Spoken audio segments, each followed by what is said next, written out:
Sesim geliyor mu? Sesim geliyor mu? Sesim geliyor mu? Sesim geliyor mu? Ses kontrol. Ses kontrol.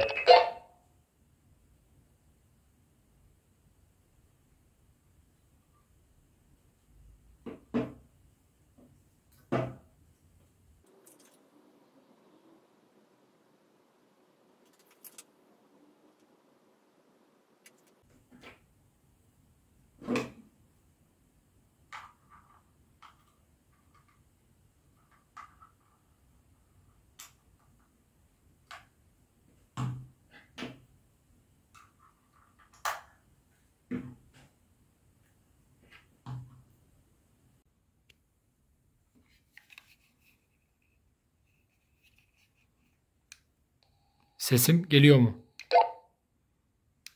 Sesim geliyor mu?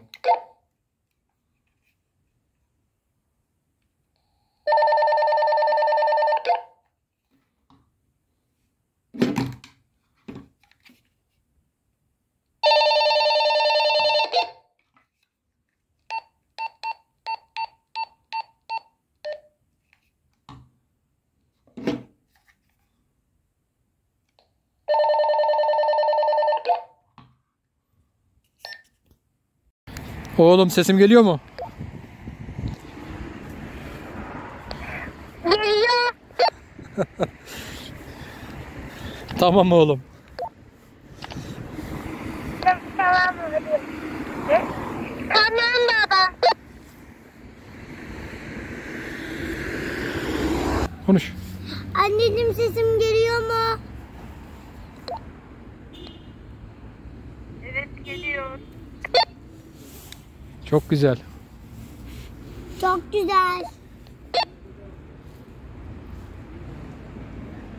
Baba annem ne zaman bana da verecek? İşte sen buna konuşacaksın oğlum. Anne şu an evde. Neredesiniz? Caminin oradayız.